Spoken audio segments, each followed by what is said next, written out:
Many stories and legends surround the spear of Jesus. One of the most persistent is that SS officers stole it from its hiding place near the end of the war and replaced it with a replica. Metallurgist Robert Feather has finally finished his analysis. He's been trying to determine if the spear is a Nazi fake.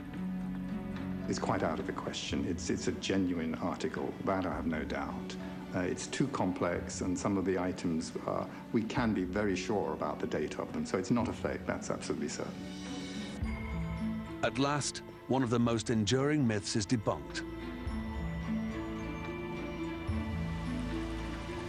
Using the virtual spear, Feather breaks down his analysis of the relic piece by piece. The golden outer sheath is certainly consistent with a date of the 14th century AD. How about the silver sheath beneath it? Dedicated to the African knight Saint Maurice, it was allegedly inscribed by an 11th century German king called Heinrich. The inner silver sheath does date to the 11th century AD. Feather is also convinced that the silver wire dates to the 11th century. But to his astonishment, the distinctive wings that the wire holds in place are much older.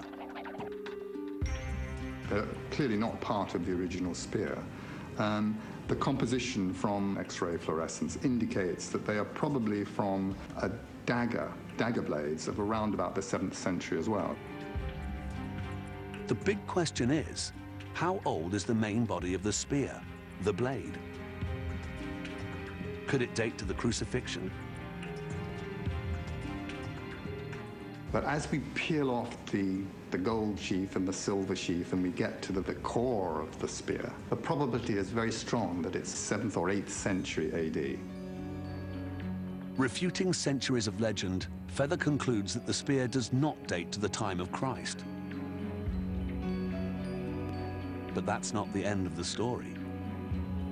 Feather's analysis of the nail set within the spear offers fascinating possibilities.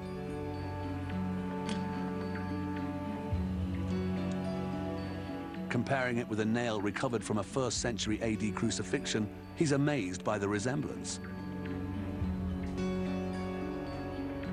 Perhaps the nail later added to the spear is from Christ's crucifixion.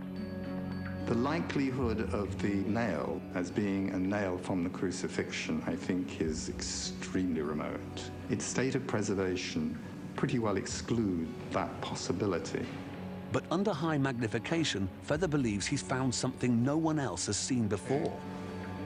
When you look at the side profile, the area where the brass crosses are marked, you can quite clearly see that there is a discontinuity between that part and the base nail underneath it. So something has been added to that nail. Something has been hammered in. Just what was added to the area marked by the brass crosses, Feather can only speculate. You still can't rule out the very slim possibility that parts, fragments of a nail that was used in the crucifixion weren't hammered into this nail itself. That is something that we will never know.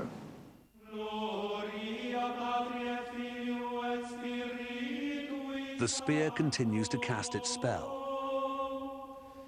Back in Nuremberg, the Festival of the Holy Lance is being recreated for the first time in centuries. Music and song that once blessed thousands of pilgrims ring out once more.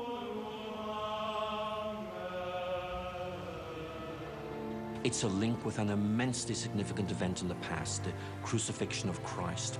But also it's been possessed by some of the movers and shapers of our history. You can see why that's going to appeal to the imagination of so many people. Here is their opportunity to be involved with the great moments of the past and be part of them.